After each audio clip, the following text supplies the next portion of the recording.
हरे कृष्ण।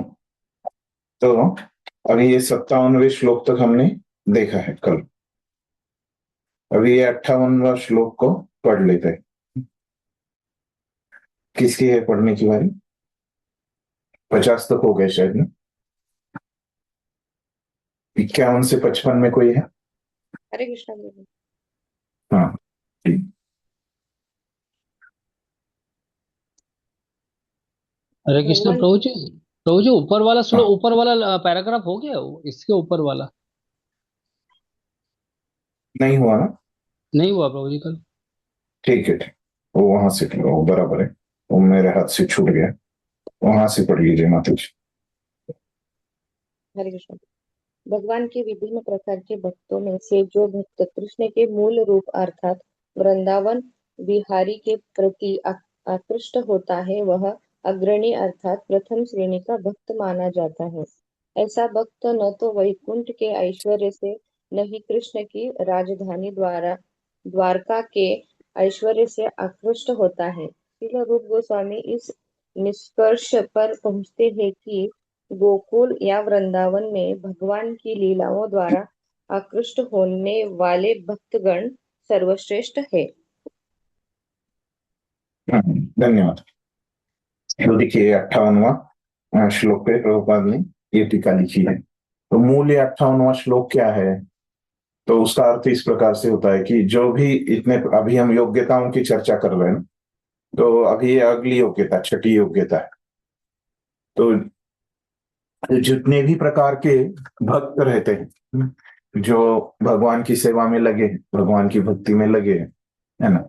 और तो ये सभी भक्तों में जो गोविंद के भक्त हैं, तो वही ये जैसे हमने देखा कि कृष्ण शब्द के जो अर्थ है, तो कृष्ण मतलब राम के भक्त भी ये शुद्ध भक्ति में आते हैं, है ना। नरसिंह के भी आते हैं, है।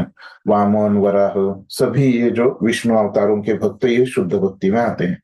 लेकिन अभी बोल रहे योग्यताओं में अगली ये छठी योग्यता इस प्रकार से बोल रहे कि जो भी अभी ये सभी शुद्ध भक्ति में आने वाले जो भक्त हैं, ये सभी भक्तों में जो गोविंद के भक्त हैं, तो गोविंद मतलब कृष्ण। और भले ही फिर बचे हुए जो अभी ये श्लोक में एक नारायण शब्द आया, तो मतलब नारायण मतलब सभी ये विष्णु तत्व, है ना, कृष्ण के अवतार जो शुद्ध भक्ति में आते हैं। यहाँ जो द्वारका है ना, द्वारका में भी जो कृष्ण आते हैं बोलते हैं गोविंद, मतलब वो क्या बोल रहे हैं कि जो गोकुल के, जो वृंदावन के गोकुल के जो कृष्ण है वही कृष्ण। इस प्रकार से आचार्यों ने भी, जीव गोस्वामी ने टीका में बताया है। तो वो वाले कृष्ण की अगर कोई भक्ति करते हैं तो वो सर्वोच्चम योग्यता है ना। अन्य भी वो योग्यताएं हैं, लेकिन ये सर्वोच्च योग्यता है, सर्वश्रेष्ठ है जिसको कहा है प्रभुपाद ने। तो ये सर्वोच्च योग्यता है शुद्ध भक्ति करने के लिए। इस प्रकार से इसका अर्थ है। तो अभी इसके ऊपर प्रभुपाद क्या बोल रहे हैं वो देखते हैं। तो भगवान के विभिन्न प्रकार के भक्तों में से जो भक्त कृष्ण के मूल रूप अर्थात वृंदावन विहारी के प्रति आकृष्ट होता है, वह अग्रणी अर्थात प्रथम श्रेणी का भक्त माना जाता है। वही बात प्रभुपाद ने यहाँ पे लिखी है। विभिन्न प्रकार के भक्त मतलब जो कृष्ण के जो अन्य रूपों के प्रति जो थे, ऐसा भक्त न तो वैकुंठ के ऐश्वर्य से, न ही कृष्ण की राजधानी द्वारका के ऐश्वर्य से आकृष्ट होता है। तो यहाँ पे प्रभुपाद ने भी उसको लिया है आचार्यों की टीका को। तो वैकुंठ से भी वो आकृष्ट नहीं होता। तो वैकुंठ में कौन रहता है? नारायण, विष्णु, है ना, ये सब वैकुंठ में रहते हैं। और द्वारका वाले कृष्ण, कृष्ण में भी अभी क्या किया उन्होंने विशेष, कि द्वारका वाले अलग और वृंदावन वाले अलग, ऐसे उन्होंने यहाँ पे प्रकार किया है। और फिर मैं आगे बोल रही कि श्रील रूप गोस्वामी इस निष्कर्ष पर पहुंचते हैं कि गोकुल या वृंदावन में भगवान की लीलाओं द्वारा आकृष्ट होने वाले भक्तगण सर्वश्रेष्ठ है। इस प्रकार से रूप गोस्वामी बता रहे हैं। ये योग्यताओं में सर्वश्रेष्ठ योग्यता क्या है कि ये कृष्ण के भक्त और कृष्ण के कौन से भक्त? हो जो वृंदावन गोकुल में जो कृष्ण है उनके भक्त, मथुरा द्वारका वाले कृष्ण नहीं। यहाँ पे एक टिप्पणी लिखी है प्रभुपाद ने, वृंदावन यह दिव्य स्थान है जहाँ कृष्ण बालक के रूप में अपनी नित्य लीलाएं करते हैं, और यह सारी सृष्टि में सर्वोच्च क्षेत्र माना जाता है। आगे जाके आप एक ग्रंथ का अध्ययन करेंगे, उपदेशामृत, तो वो ग्रंथ में आपको ये कैसे, कौन सा धाम सर्वश्रेष्ठ है ना, ये पृथ्वी पे वो सब वर्णन आएगा, है ना। तो उसमें ये बात आएगी कि वृंदावन कैसे सर्वोच्च क्षेत्र है, तो वहां पे विस्तार से वो ग्रंथ भी रूप गोस्वामी ने ही लिखा है। यहाँ पे अभी बस प्रभुपाद जी ने बताया कि वो सर्वोच्च है, वहां पे वो श्लोकों के माध्यम से बताएंगे। जब यह वृंदावन भौतिक जगत में प्रकट होता है तो यह स्थान गोकुल कहलाता है। ये आध्यात्मिक जगत का जो वृंदावन यहाँ पे आता है भूलोक पे, भौतिक जगत में, तब वो गोकुल उसको बोलते हैं। तो गोकुल मतलब वही वृंदावन, वैकुंठ जगत में यही गोलोक वृंदावन कहलाता है। तो ये वृंदावन के बारे में एक दो लाइन लिखी है प्रभुपाद ने, ठीक है, सामान्य रूप से। तो यहाँ पे ये एक छठी योग्यता बताई कि सभी जो शुद्ध भक्त है उसमें से ये गोविंद के भक्त सर्वश्रेष्ठ है। फिर अगले श्लोक में वो सातवीं योग्यता बता रहे हैं, अगले श्लोक में नहीं बताते हो, इसके अगले परिच्छेद में। तो अगला श्लोक देखते हैं क्या है, पढ़िए अगला 1 से 55 में कोई बचा? हरे कृष्ण प्रभु जी, हम पढ़ते हैं। जी जी। भगवान के विशेष रूप के प्रति अनुरक्त भक्त अन्य रूपों के प्रति आकृष्ट नहीं होना चाहता।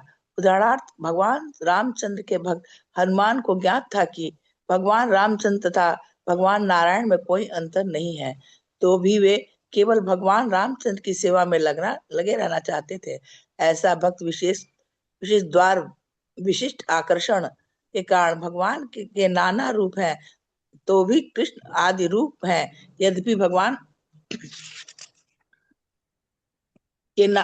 के नाना रूपों के भक्तगण एक ही कोटि के होते हैं, किंतु यह कहा जाता है कि जो भगवान श्री कृष्ण के भक्त हैं वे समस्त भक्तों की सूची में सर्वोपरि हैं।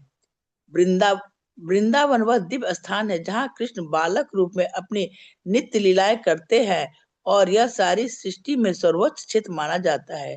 जब यह वृंदावन भौतिक जगत में प्रकट होता है तो यह स्थान गोकुल कहलाता है, और वैकुंठ जगत में यही गोलोक या गोलोक वृंदावन कहा जाता है। हरे कृष्ण प्रभु जी।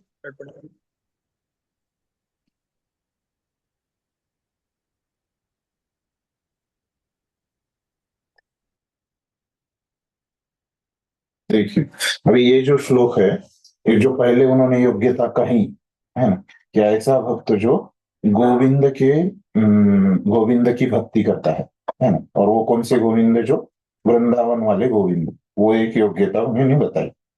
तो अभी ये जो गोविंद और विष्णु का अंतर बताने के लिए ये श्लोक बोल रहे हैं। और यहाँ पे ये जो मूल श्लोक है इसका अर्थ इस प्रकार से होता है कि जो विष्णु और कृष्ण है ना, तो ये तो एक ही है, तत्व रूप में एक ही है। ये दोनों में अंतर क्या है? तो दोनों में अंतर क्या है? रस के द्वारा इन दोनों में अंतर है। तो इसीलिए कृष्ण और विष्णु में अंतर क्या है? कि हम बोलते कि आपने सुना होगा पहले भी ये, कि कृष्ण में क्या होते हैं कि रस में अंतर है ना, तत्व में तो उनमें समान शक्ति है विष्णु और कृष्ण में, ये सब विष्णु तत्व ही है।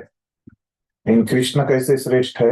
रस के द्वारा, रस के माध्यम से वो श्रेष्ठ है ना, ये हमको पता है।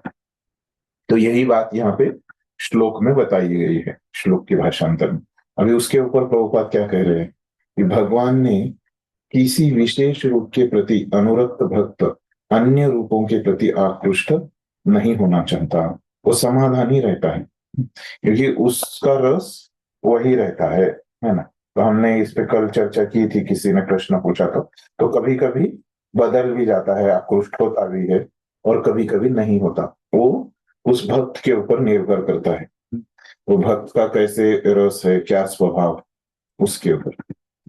अभी उदाहरण दे रहे प्रभुपाद कि बदलता कैसे नहीं, ये बता रहे। उदाहरणार्थ भगवान रामचंद्र के भक्त हनुमान को ज्ञात था कि भगवान रामचंद्र तथा भगवान नारायण में कोई अंतर नहीं है ना, दोनों में तो तत्व रूप में कोई अंतर नहीं, रस रूप में है, तो भी वे केवल भगवान रामचंद्र की सेवा में लगे रहना चाहते थे। ऐसा भक्त विशेष द्वारा विशिष्ट आकर्षण के कारण है। तो ये भक्त का भी एक विशिष्ट रस में एक भगवान के ऊपर आकर्षण रहता है। तो भगवान के नाना रूप है हमने देखा, तो भी ये सभी रूपों में क्या है, कृष्ण रूप श्रेष्ठ है, और ये सबसे मूल रूप है, श्रेष्ठ भी है और आदि रूप मतलब मूल रूप है। यद्यपि भगवान के नाना रूपों के भक्तगण एक ही कोटि के होते हैं, हमने देखा एक ही कोटि के है, ये सभी क्या है, शुद्ध भक्त ही है। लेकिन ये शुद्ध भक्त में कि जो, लेकिन वो कृष्ण के है, कृष्ण के भक्त है, वो क्या है, इसमें ये उनकी योग्यता ज्यादा है। तो यही पिछले ये दो जो श्लोक आए हैं आज जो हमने पढ़े है ना, ये दो श्लोक क्या है, एक ही योग्यता में आते हैं कि ये कृष्ण के भक्त जो है उनकी योग्यता ज्यादा होती है शुद्ध भक्ति का अभ्यास करने की, है ना। तो ये कितनी योग्यता हमने देखी, छठी योग्यता साधन भक्ति की, ये दो श्लोक ये छठी योग्यता के ऊपर है, और अगला परिच्छेद तो हमने पहले ही पढ़ा है। ठीक है, इसी प्रकार से हमारा ये चौथा अध्याय पूरा होता है। तो यहाँ तक हमने 6 योग्यताएं देखी है वैधि साधन भक्ति करने की। तो अभी 5वें अध्याय में एक 7वीं योग्यता बताएंगे रूप गोस्वामी। वो 7वीं योग्यता क्या है, आखिरी योग्यता। फिर ये 5वां अध्याय जैसे ही खत्म होता है तो ये सभी योग्यताएं पूरी हो जाएगी, और छठे अध्याय में दूसरा विषय चालू होगा, वो हम उस समय देखते हैं कौन सा विषय चालू होगा। तो ये 7वीं योग्यता क्या है वो पहले मैं आपको बताता हूँ। तो अभी हमको पता है वर्णाश्रम क्या होता है, तो हमने चर्चा किया। तो कभी कभी हमने देखा था कि जो ज्ञान कर्म आदि, तो आदि मतलब हमने उसका अर्थ क्या देखा था, एक अर्थ ज्ञान कर्म आदि मतलब समझना कि ये जो धार्मिक कार्य है वो करने से मैं भक्ति के लिए योग्य बन जाऊंगा, ऐसे नहीं सोचना चाहिए। अगर हम सोचेंगे तो हमारी भक्ति आवृत्त हो जाएगी, ऐसे हमने शुद्ध भक्ति की व्याख्या में एक मुद्दा देखा था। तो अभी यहाँ पे ये 7वें जो योग्यता है उसमें वो यही बताते हैं कि ये जो वर्णाश्रम धर्म का कोई आचरण करता है और सोचता है कि मैं भक्ति के लिए योग्य बनूंगा, तो वो योग्य नहीं बनेगा। तो इसीलिए ये वर्णाश्रम धर्म का जो आचरण है,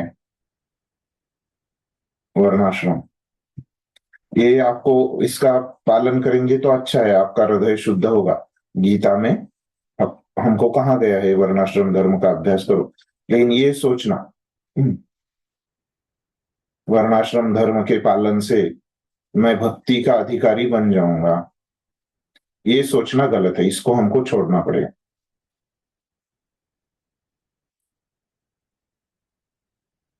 ये जब हम सोच छोड़ देंगे तो वर्णाश्रम धर्म से क्या हो जाएगा, हम ये मदद करेगा भक्ति का, लेकिन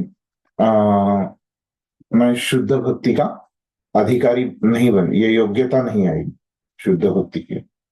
शुद्ध भक्ति की जो योग्यता आएगी तो वो शुद्ध भक्ति से ही आएगी।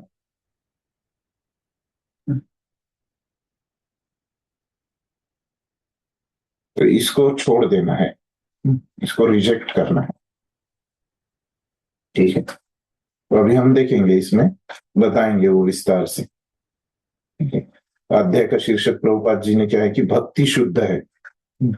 तो भक्ति की शुद्धता ऐसे क्यों बोल रहे प्रभुपाद, तो क्योंकि भक्ति शुद्ध होने, भक्ति किसी अन्य चीजों के ऊपर निर्भर नहीं है, है ना। तो भक्ति जो है वो किसके ऊपर निर्भर है, भक्ति के ऊपर ही निर्भर है।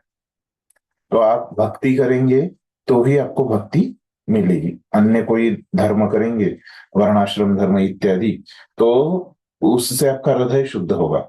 ऐसे नहीं कि वो खराब है, वो अच्छा ही है, लेकिन शुद्ध भक्ति में उससे प्राप्त नहीं होगी। शुद्ध भक्ति करने से ही हमको प्राप्त होगी। ठीक है, यहां तक स्पष्ट है सभी को?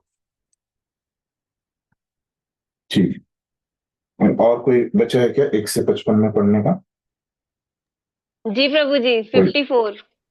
पढ़िए मतलब। अध्याय 5, भक्ति की शुद्धता। अभी तक श्रील रूप गोस्वामी के व्यापक रूप में दिए गए निर्देशों का सार इस प्रकार है।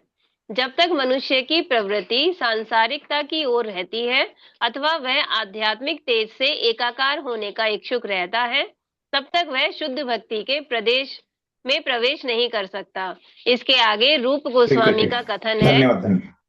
हरे कृष्ण। हाँ, ये नहीं कर सकता जो है, तो वहां पे जो पिछला श्लोक है 59वां, उसी का प्रभुपाद ने 1-2 लाइन लिखा है। तो क्या लिखे हैं तो देखते। अभी तक श्रील रूप गोस्वामी के व्यापक रूप में दिए गए निर्देशों का सार इस प्रकार है। तो अभी तक जो उन्होंने जो निर्देश दिए हैं उसका सार प्रभुपाद अपने शब्दों में बता रहे। तो क्या है, जब तक मनुष्य की प्रवृत्ति सांसारिकता के ऊपर की ओर रहती है, मतलब सांसारिकता को क्या बोल रहे प्रभुपाद? रूप गोस्वामी ने जिसको भुक्ति और मुक्ति कहा है। तो यहाँ पे लंबा विषय है ना, तो हमने 23वें श्लोक से चालू किया था, है ना। तो ये कितने तक आया? 57वें श्लोक तक यही विषय था, भुक्ति और मुक्ति का। तो ये लंबा विषय चला। तो उसकी अभी यहाँ पे निष्कर्ष दे रहे प्रभुपाद। तो बोल रहे कि जब तक मनुष्य की प्रवृत्ति सांसारिकता की ओर रहती है ना, तो सांसारिकता में यहाँ पे क्या बोलना चाहते हैं?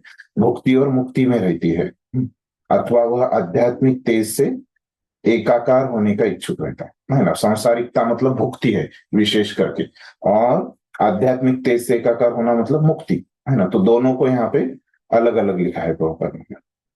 तो एक तो सांसारिकता मतलब भुक्ति और मुक्ति का इच्छुक रहता है, तब तक वह शुद्ध भक्ति के प्रवेश नहीं कर सकता। तो ये छोड़ने के बाद ही हम योग्य बन जाएंगे। ये पिछली बात ही लिखी है, इसलिए मैंने पिछला ही श्लोक नंबर उसका दिया है। तो यहां से आगे अभी इसके के बाद पढ़िए माता जी, वो नया श्लोक चालू हो।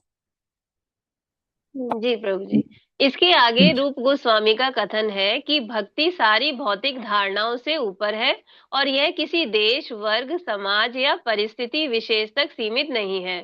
श्रीमद् भागवत में भक्ति को दिव्य एवं अहेतुकी कहा गया है। भक्ति किसी लाभ की आशा के बिना की जाती है और इसे कोई भी भौतिक परिस्थिति रोक नहीं पाती। यह भेदभाव से रहित होकर सर्व सुलभ है और जीवों की स्वाभाविक वृत्ति है।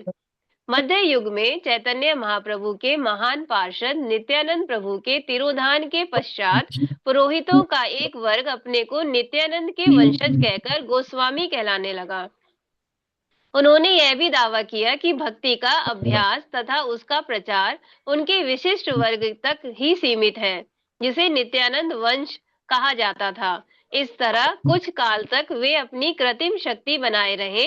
तभी गौड़ीय वैष्णव संप्रदाय के सशक्त आचार्य श्रील भक्ति सिद्धांत सरस्वती ठाकुर ने उनके इस विचार को पूरी तरह छिन्न भिन्न कर दिया। कुछ काल तक घोर संघर्ष चलता रहा, किंतु इसे सफलता मिली और अब वह भली भांति स्वभाव स्थापित हो चुका है कि भक्ति किसी वर्ग के लोगों तक ही सीमित नहीं है। इसके अतिरिक्त जो भी व्यक्ति भक्ति में लगा हुआ है वह पहले से उच्च वर्ग ब्राह्मण के पद तक पर प्रतिष्ठित है। इस तरह श्रील भक्ति सिद्धांत सरस्वती ठाकुर ने इस आंदोलन के लिए जो संघर्ष किया वह सफल हुआ है। पद प्रतिष्ठा के बल पर ही आज विश्व के किसी भी भाग का व्यक्ति गौड़ीय वैष्णव बन सकता है। एक शुद्ध वैष्णव दिव्य पद को प्राप्त रहता है, अतएव उसे जगत की सर्वोच्च योग्यता पात्रता अर्थात सतोगुण पद पहले से प्राप्त रहता है। पाश्चात्य जगत में हमारा कृष्ण भावनामृत आंदोलन हमारे गुरु महाराज श्रील भक्ति सिद्धांत सरस्वती गोस्वामी प्रभुपाद के उपयुक्त सिद्धांत पर आधारित है। उनके प्रमाण पर ही हम पाश्चात्य देशों के सभी वर्गों से सदस्य बना रहे हैं तथा कथित ब्राह्मणों का दावा है कि जो ब्राह्मण कुल में उत्पन्न नहीं हुआ वह जनेऊ धारण नहीं कर सकता और उच्च कोटि का वैष्णव नहीं बन सकता। किंतु हम इस सिद्धांत को नहीं मानते, क्योंकि इसका समर्थन ना तो रूप गोस्वामी करते हैं, ना ही विविध शास्त्र ही। श्रील रूप गोस्वामी विशेष रूप से यह उल्लेख करते हैं कि हर व्यक्ति को भक्ति ग्रहण करने और कृष्ण भावना भावित होने का जन्म सिद्ध अधिकार है। उन्होंने अनेक शास्त्रों से कई साक्ष्य दिए हैं और उन्होंने पद्म पुराण से एक विशिष्ट उदाहरण दिया है, जिसमें वशिष्ठ मुनि राजा दिलीप से कहते हैं, हे राजन, हर व्यक्ति को भक्ति करने का उसी तरह अधिकार है जिस तरह माघ मास दिसंबर जनवरी में प्रातः काल स्नान करने का अधिकार। स्कंद पुराण के काशी खंड में धन्यवाद और भी माता जी, साक्ष्य धन्यवाद। हैं। हरे कृष्णा। जी, हरे हाँ, कृष्ण। धन्यवाद धन्यवाद। अभी ये स्नान करने का अधिकार है, यहाँ तक क्या किया है। वैसे दो श्लोक तो अलग अलग है, 60 और 61, प्रभुपाद ने उनका मिला के ही लिखा है।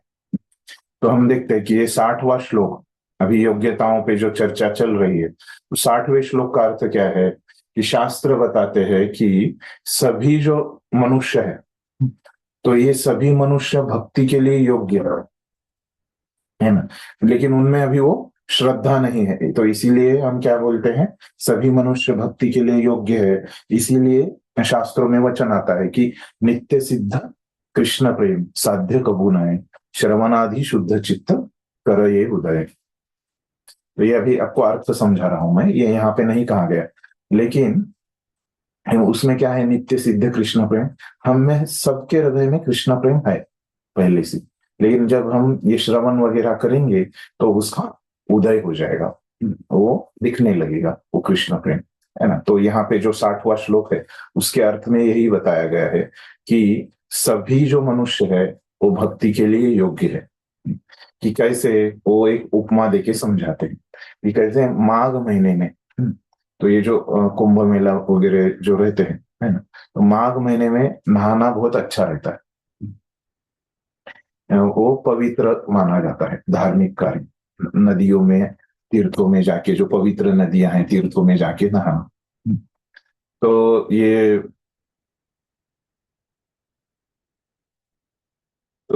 वशिष्ठ मुनि किसी राजा को उपदेश कर रहे थे उस समय, उन्होंने ये श्लोक बोला है।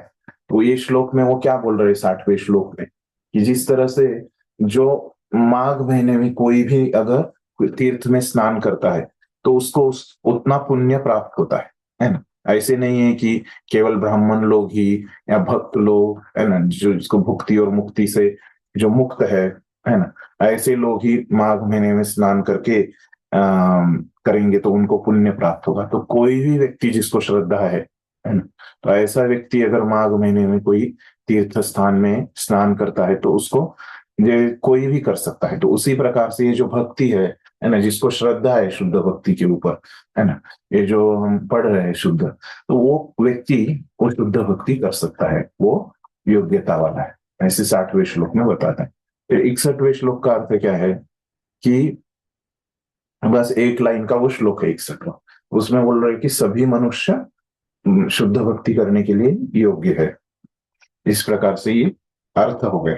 तो पहले हम प्रभुपाद का तात्पर्य देखते हैं, क्या बोल रहे प्रभुपाद अभी इसके ऊपर। श्लोकों का अर्थ तो आपको समझ गए।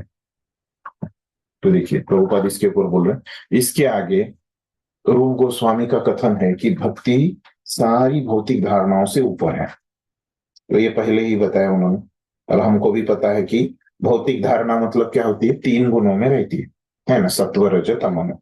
और भक्ति तो ये 3 गुणों से ऊपर है, और यह किसी देश, वर्ग, समाज या परिस्थिति विशेष तक सीमित नहीं है। तो सभी मनुष्यों को कहा है श्लोक में, है ना। तो सभी मनुष्य को जब कह रहे हैं तो ऐसे नहीं कि सिर्फ भारत के लोग इसको अभ्यास कर सकते हैं, ऐसे किसी भी देश में, है ना, दूसरे देश में भी मनुष्य है, दूसरे देशों में भी समाज है, वर्ग है, तो सभी मनुष्यों के लिए भक्ति है। श्रीमद् भागवत में भक्ति को दिव्य एवं अहेतुकी कहा गया है। तो दिव्य मतलब क्या, 3 गुणों के ऊपर, और अहेतुकी मतलब किसी बिना उद्देश्य के, किसी बिना लाभ के की हुई, किसी बिना हेतु के। भक्ति किसी, हाँ यहाँ पे भी बताया, भक्ति किसी लाभ की आशा के बिना की जाती है। तो हमने क्या देखा, अन्याभिलाषिता शून्य, और कोई भी भौतिक परिस्थिति रोक नहीं पाती, है। तो भक्ति जब कर रहे हैं, है ना, तो कोई भी भौतिक परिस्थिति उसमें बाधा नहीं बन सकती। ये भक्ति का तत्व है। ये भागवतम के दूसरे स्कंद में इसका आता है कि भक्ति जो है वो सदा सर्वदा हम कर सकते हैं। ब्रह्मा जी बताते हैं चतुश्लोकी भागवतम, यह भेदभाव से रहित होकर सर्वसुलभ है और जीवों की स्वाभाविक वृत्ति है। तो भक्ति करना सर्वसुलभ है और जीवों की स्वाभाविक वृत्ति है। क्यों? ये जीव जो है स्वाभाविक रूप में कृष्ण का अंश है, शुद्ध है, इसीलिए शुद्ध अवस्था में ये स्वाभाविक है। फिर आगे बोल रहा है, मध्य युग में चैतन्य महाप्रभु के महान पार्षद नित्यानंद प्रभु के तिरोधान के पश्चात पुरोहितों का एक वर्ग अपने को नित्यानंद के वंशज गोस्वामी कहलाने लगा। तो बीच में क्या हो गया था, चैतन्य महाप्रभु नित्यानंद प्रभु के जाने के बाद, और नित्यानंद प्रभु का तो शादी हुआ था, विवाह हुआ था, है ना। तो उनके विवाह के बाद जो उनके पुत्र है ना, तो वो क्या बोल रहे थे, वो पुत्रों के बाद में उनके जो वंशज है, तो उसमें से एक है नित्यानंद वंश, ऐसे वो बोलते थे। और वो बोलते थे कि हम ही गोस्वामी हैं। उन्होंने यह भी दावा किया कि भक्ति का अभ्यास तथा उसका प्रचार उनके विशिष्ट वर्ग तक ही सीमित। उन्होंने कहा कि हम लोग ही इसका प्रचार कर सकते हैं, जिसे नित्यानंद वंश कहा जाता था। इस तरह हम ही योग्य व्यक्ति है। लेकिन यहाँ पे क्या बोला है रूप गोस्वामी ने, कि सभी मनुष्य इसका अभ्यास कर सकते हैं। इस तरह कुछ काल तक वे अपनी कृत्रिम शक्ति बनाए रहे। तो कुछ काल तक उन्होंने ऐसे किया वहां पे कृत्रिमता से, वो स्वाभाविक नहीं था। तभी गौड़ीय वैष्णव संप्रदाय के सशक्त आचार्य श्रील भक्ति सिद्धांत सरस्वती ठाकुर ने उनके इस विचार को पूरी तरह छिन्न भिन्न कर दिया। उन्होंने शास्त्रों के आधार पे, है ना, और उनके पिताजी, है ना, वो भी शुद्ध भक्त थे। तो इन्होंने जो रूप गोस्वामी ने जो शास्त्र छोड़ के गए हैं, उनके आधार पे उन्होंने ऐसे कहा कि शुद्ध भक्ति तो कोई भी कर सकता है, आप इस तरह से मत बोलिए कि केवल नित्यानंद वंश के लोग ही कर सकते हैं। ऐसे उन्होंने सही मत वहां पे प्रस्थापित किया। कुछ काल तक घोर संघर्ष चलता रहा उनके बीच में, है ना, तो वो भी मानने को तैयार नहीं थे, किंतु इसे सफलता मिली। और अब यह भली भांति स्थापित हो चुका है कि भक्ति किसी वर्ग के लोगों तक सीमित नहीं है। तो ये किसी के लिए सीमित नहीं है, केवल भारत, बंगाल, है ना, महाराष्ट्र, ऐसे सीमित नहीं। तो ये सभी जितने भी मनुष्य है ये पृथ्वी के ऊपर, ये सबके लिए है। इसके अतिरिक्त जो भी व्यक्ति भक्ति में लगा हुआ है वह पहले से उच्च ब्राह्मण पद पर प्रतिष्ठित है। तो जो भक्त है वो ब्राह्मण के ऊपर रहता है, वो पहले से ही ब्राह्मण रहता है, जिसको भक्ति पे श्रद्धा आती है वो। इस तरह श्रील भक्ति सिद्धांत सरस्वती ठाकुर ने इस आंदोलन के लिए जो संघर्ष किया वो सफल हुआ। तो उन्होंने जो संघर्ष किया, वहां पे समाज में जो गलत धारणाएं चल रही थी, शास्त्रों के विरुद्ध जो धारणाएं चलती थी, संघर्ष करके उनको सफलता प्राप्त हो गई। पद प्रतिष्ठा के बल पर ही आज विश्व के किसी भी भाग का व्यक्ति गौड़ीय वैष्णव बन सकता है। तो प्रभुपाद ने और इसको पूरे विश्व में जाके इसका प्रचार प्रसार किया, और विश्व का कोई भी व्यक्ति अगर उसको श्रद्धा है तो वो भक्त बन सकता है। एक शुद्ध वैष्णव दिव्य पद को प्राप्त रहता है, अतएव उसे जगत की सर्वोच्च योग्यता अर्थात सतोगुण पद पहले से ही प्राप्त रहता है। बोल रहे कि जो वैष्णव है वो दिव्य पद को प्राप्त रहता है। दिव्य मतलब 3 गुणों से ऊपर, और वो सत्वगुण जो है उसको पहले से ही उसके ऊपर रहता है, वो मतलब वो पहले से ही प्राप्त है। पाश्चात्य जगत में हमारा कृष्ण भावनामृत आंदोलन हमारे गुरु महाराज श्रील भक्ति सिद्धांत सरस्वती गोस्वामी प्रभुपाद के उपयुक्त सिद्धांत पर आधारित है। ये जो आंदोलन मैंने किया है, प्रभुपाद बोल रहे, इसमें मेरा कुछ योगदान नहीं है, जो भी मेरे गुरु ने सिखाया उसके आधार पे ही है। उनके प्रमाण पर ही हम पाश्चात्य देशों के सभी वर्गों से सदस्य बना रहे। तो गुरु ने उनके सिखाया, रूप गोस्वामी ने यहाँ पे कहा उसके आधार पे ही, है ना। ऐसे नहीं कि मैं अपने मन से ये विदेशी लोगों को भक्ति में लेके आ रहा हूं। शास्त्रों में कहा है कि सभी मनुष्य इसके अधिकारी है। तथाकथित ब्राह्मणों का दावा है कि जो ब्राह्मण कुल में उत्पन्न नहीं हुआ वह जनेयु धारण नहीं कर सकता। तो अभी एक और गलत मत रहता है लोगों में कि जो अभी इस्कॉन में, है ना, ब्राह्मण दीक्षा मिलती है, तो ये कोई जाति देख के मिलती है क्या? नहीं भी मिलती। तो लेकिन कुछ लोगों का कहना है कि ये जो ब्राह्मण दीक्षा है वो क्या है कि केवल ब्राह्मणों को ही देनी चाहिए, वही जनेऊ धारण कर, जो जन्म से ब्राह्मण है उनको ही देनी चाहिए, है ना, इस तरह से है। लेकिन वो गलत है, क्योंकि यहाँ पे क्या बोला है कि कोई भी भक्ति कर सकता है, सभी मनुष्य, कोई भी मतलब सभी मनुष्य भक्ति कर सकते हैं। किंतु हम इस सिद्धांत को नहीं मानते, क्योंकि इसका समर्थन न तो रूप गोस्वामी करते हैं न ही विविध शास्त्र। तो हमारे आचार्य, ये गौड़ीय आचार्य इसको नहीं मानते, उन्होंने स्पष्टता से 2 श्लोकों में कह दिया। श्रील रूप गोस्वामी विशेष रूप से यह उल्लेख करते हैं कि हर व्यक्ति को भक्ति ग्रहण करने और कृष्ण भावना भावित होने का जन्म सिद्ध अधिकार है। यहाँ पे और स्पष्ट कर दिया, हर व्यक्ति को अधिकार है। अगर उसको श्रद्धा है तो उसको बस सीखना पड़ेगा, प्रशिक्षण लेना पड़ेगा, ग्रंथों का अध्ययन करना पड़ेगा, श्रवण, ये भक्ति के कार्यों से उसको भक्ति करना पड़ेगा। लेकिन वो कर सकता है, उसके हृदय में, सब लोगों के हृदय में ये भक्ति है। ठीक है।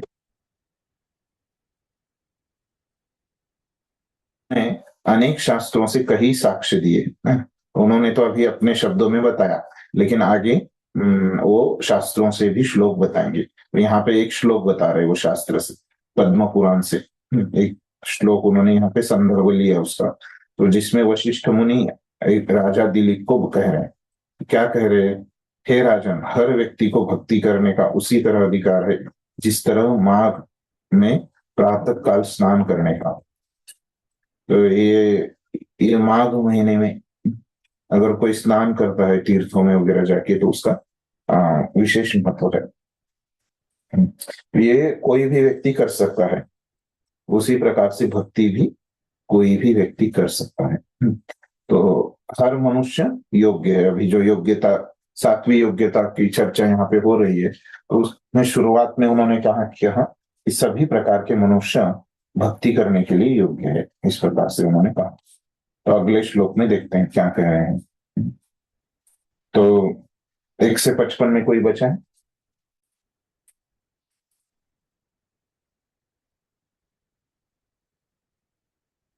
56 से 60 तो कोई है? 56 प्रभु जी, 56 मेरा है। जी जी, पढ़िए पढ़िए। पढ़ूं? हाँ जी। हाँ। स्कंद पुराण के काशी खंड में और भी साक्ष्य हैं, जिसमें कहा गया है कि मयूरध्वज नामक देश में शूद्रों से भी नीच माने जाने वाले निम्न जाति के लोगों को भी भक्ति के वैष्णव संप्रदाय में दीक्षित किया जाता है। जब वे अपने शरीर पर तिलक धारण करके तथा अपने हाथों एवं गले में कंठी माला पहनकर ठीक से वस्त्र आभूषित होते हैं, तो वे वैकुंठ लोक से आए प्रतीत होते हैं। वस्तुतः वे इतने सुंदर लगते हैं कि सामान्य ब्राह्मणों को मात करते हैं। इस तरह वैष्णव स्वतः ब्राह्मण बन जाता है। इसी विचार का समर्थन सनातन गोस्वामी ने अपनी पुस्तक हरि भक्ति विलास में किया है। यह पुस्तक वैष्णव मार्गदर्शिका है। उसमें उनका कथन है कि जो भी व्यक्ति वैष्णव संप्रदाय में विधिवत दीक्षित हो जाता है, वह निश्चित रूप से ब्राह्मण बन जाता है। जिस तरह कांसा नामक धातु पारे के साथ मिलकर स्वर्ण में बदल जाती है, आचार्यों के मार्गदर्शन में प्रामाणिक गुरु किसी भी व्यक्ति को वैष्णव संप्रदाय में बदल सकता है, जिससे वह अपने आप ब्राह्मण के सर्वोच्च पद को प्राप्त कर लेता है।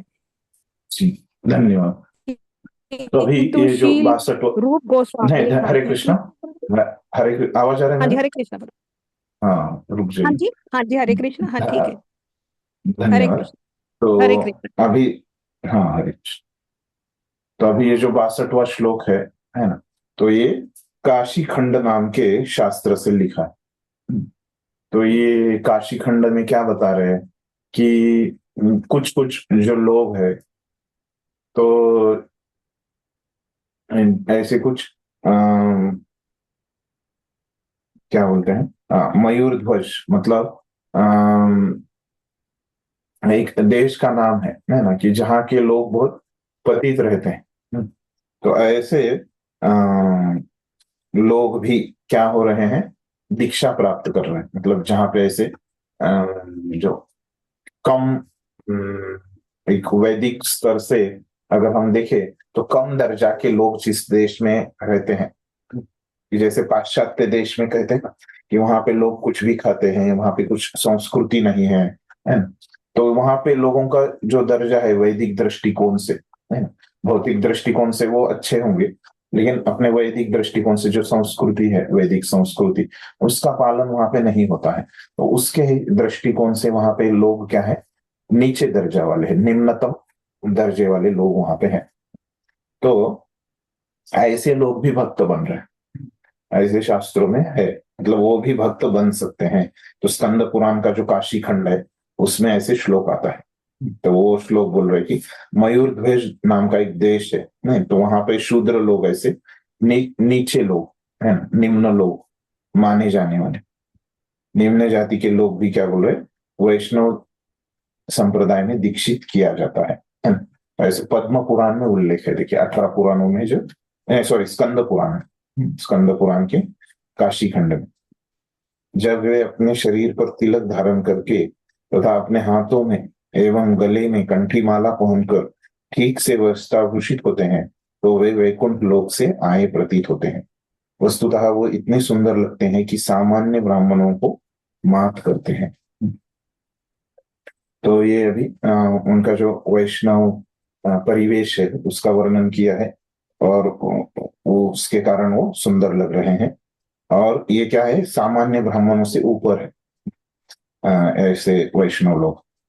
इस तरह वैष्णव स्वतः ब्राह्मण बन जाता है, मतलब उसमें है, जैसे 500 की नोट में 100 रुपए की नोट है ना, उस प्रकार में अगर कि भक्त ऊपर होने से क्या है, भक्त है मतलब वो ब्राह्मण है। इसी विचार का समर्थन सनातन गोस्वामी ने अपनी पुस्तक हरि भक्ति विलास में किया है। यह पुस्तक वैष्णव मार्गदर्शिका है। उसमें उनका कथन है कि जो भी व्यक्ति वैष्णव संप्रदाय में विधिवत दीक्षित हो जाता है वह निश्चित रूप से ब्राह्मण बन जाता है। जिस तरह कांसा नामक धातु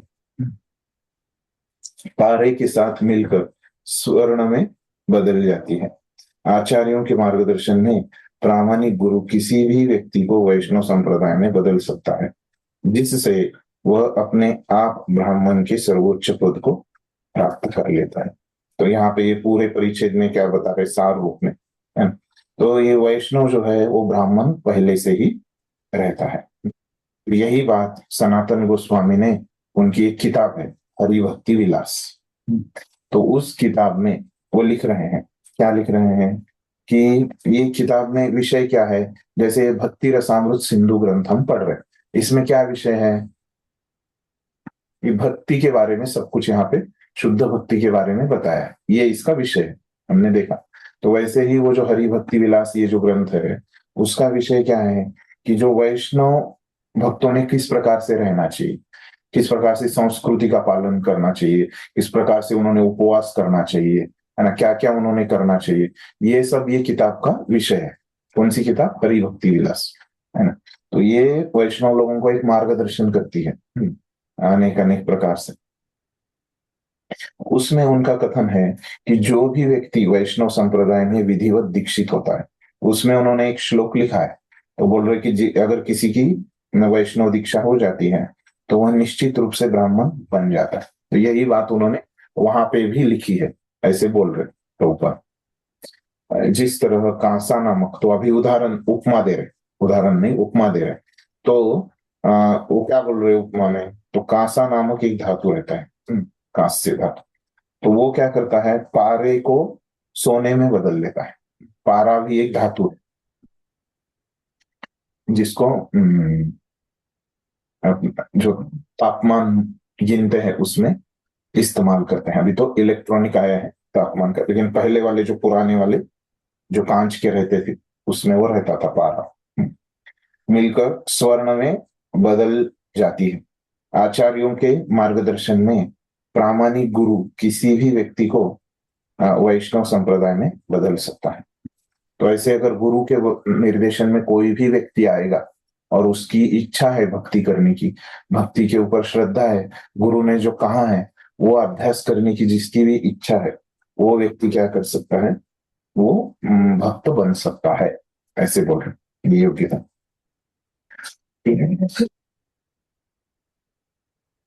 स्पष्ट है। अगला पढ़िए, 56 से 60 में कोई बच्चा? हाँ जी जी, हरे कृष्ण हरे कृष्ण। किंतु श्री रूप गोस्वामी सावधान करते हैं कि यदि कोई व्यक्ति प्रामाणिक गुरु द्वारा विधिवत दीक्षित होते हैं तो उसे यह नहीं सोचना चाहिए कि ऐसी दीक्षा स्वीकार करने के मात्र से ही उसका काम पूरा हो गया। इतने पर भी उसे सावधानी के साथ विधि विधानों का पालन करना होता है। यदि गुरु मान लेने तथा दीक्षा लेने के बाद कोई व्यक्ति भक्ति में विधि विधानों का पालन नहीं करते हैं तो वह पुनः च्युत हो जाता है। मनुष्य को यह स्मरण रखने के लिए सचेत करना चाहिए कि वह कृष्ण के दिव्य शरीर का अंश है, अतः यह उसका कर्तव्य है कि अंश होने से वह संपूर्ण की अर्थात कृष्ण की सेवा करें। यदि हम कृष्ण की सेवा नहीं करते हैं तो हम पुनः च्युत होते हैं। दूसरे शब्दों में दीक्षित होने मात्र से ही कोई ब्राह्मण के उच्च पद को प्राप्त नहीं होता है, उसे कोई कर्तव्य निभाने होते हैं और दृढ़ता पूर्वक विधि विधानों का पालन करना होता है। श्री रूप गोस्वामी यह कहते हैं कि नियमित रूप से भक्ति करते रहने से च्युत होने की प्रश्न ही नहीं उठता, किंतु यदि परिस्थितिवश पतन हो जाए तो वैष्णव को प्रायश्चित शुद्धि का विधान नहीं करना होता। यदि कोई व्यक्ति भक्ति सिद्धांतों से च्युत होता है तो उसे शुद्धि के लिए प्रायश्चित नहीं करना होता, उसे भक्ति के नियमों का ही पालन करना होता है और उसके पुनर्स्थापन के लिए इतना ही पर्याप्त है। वैष्णव भक्ति संप्रदाय का यह रहस्य है। व्यवहारतः आध्यात्मिक चेतना के पथ पर पहुंचने की 3 विधियां हैं। ये है कर्म, ज्ञान तथा भक्ति। अनुष्ठान कर्मकांड कर्म के क्षेत्र में आते हैं, चिंतन की विधियां ज्ञान के क्षेत्र में आती है, किंतु जिसमें भगवान की भक्ति ग्रहण कर ली हो उसे कर्म या ज्ञान से कोई सरोकार नहीं रहता। यह पहले ही बताया जा चुका है कि शुद्ध भक्ति में कर्म या ज्ञान की लेस मात्र भी नहीं रहता। भक्ति में शुष्क चिंतन ज्ञान का कर्मकांड का कोई स्थान नहीं होना चाहिए। इस प्रसंग में धन्यवाद है ना। तो ये 63 और 64वें श्लोक में क्या बता रहे कि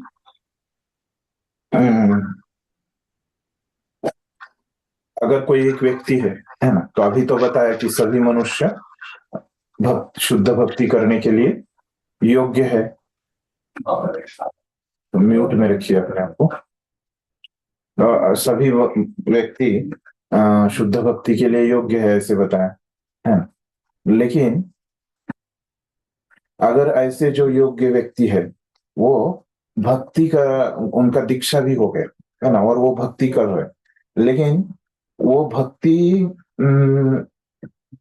के जो कार्य है उन्होंने नहीं किए, तो इसमें दोष है, तो ऐसे बोल रहे। तो अगर कोई व्यक्ति भक्ति पे उस पर श्रद्धा आती है, उसकी दीक्षा हो गई, लेकिन बीच में वो क्या करता है, भक्ति करना थोड़ा उसको रोक देता है, तो ये क्या है, दोष है इसमें, मतलब ये गलत है, ऐसे नहीं करना चाहिए। लेकिन अगर वो उसके दूसरे जो कार्य है ना, वर्ण आश्रम के अनुसार भी अन्य कार्य भी होते हैं है ना, वो अगर नहीं कर पाता, वो उसमें अयशस्वी होता है वो नहीं करने में है ना, तो उसमें कोई दोष नहीं है। तो इस प्रकार से बोल रहे हैं।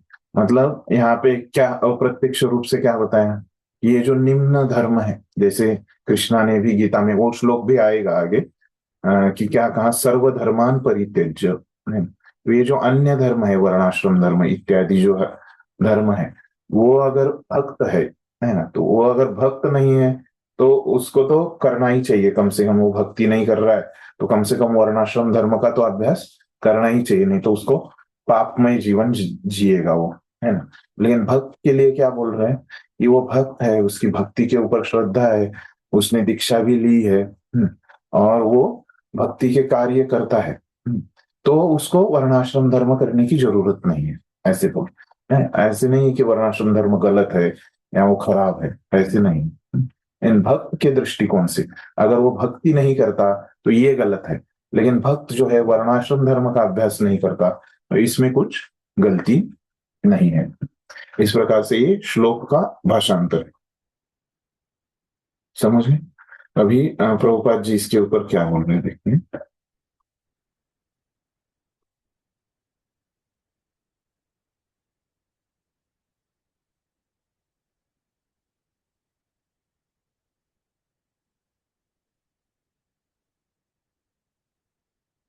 तो देखिए यहाँ पे, किंतु श्रील रूप गोस्वामी सावधान करते हैं कि यदि कोई व्यक्ति प्रामाणिक गुरु द्वारा विधिवत दीक्षित होता है, तो यही बात अभी वो श्लोक के ऊपर बोल रहे थे ऊपर, कि जो भक्त है उसकी श्रद्धा आ गई भक्ति के ऊपर, उसने दीक्षा ली, तो यह नहीं सोचना चाहिए कि ऐसी दीक्षा स्वीकार करने मात्र से उसका काम पूरा हो जाए, है। मतलब दीक्षा हो गई है आपकी तो आपका काम पूरा नहीं हुआ, है ना। दीक्षा को हम अंग्रेजी में क्या शब्द है, प्रभुपाद ने उसका अंग्रेजी में क्या भाषांतर किया दीक्षा का, पता है किसी को इंग्लिश में?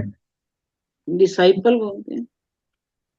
डिसाइपल मतलब शिष्य होता है, इनिशिएशन। हाँ हाँ, इनिशिएशन, है ना। जी जी, हाँ।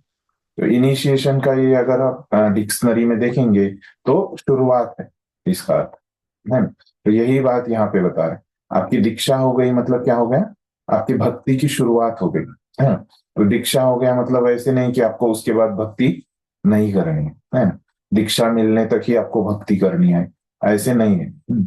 उल्टा दीक्षा मिलने के बाद आप भक्ति नहीं करते तो वो बहुत बड़ा दोष है। तो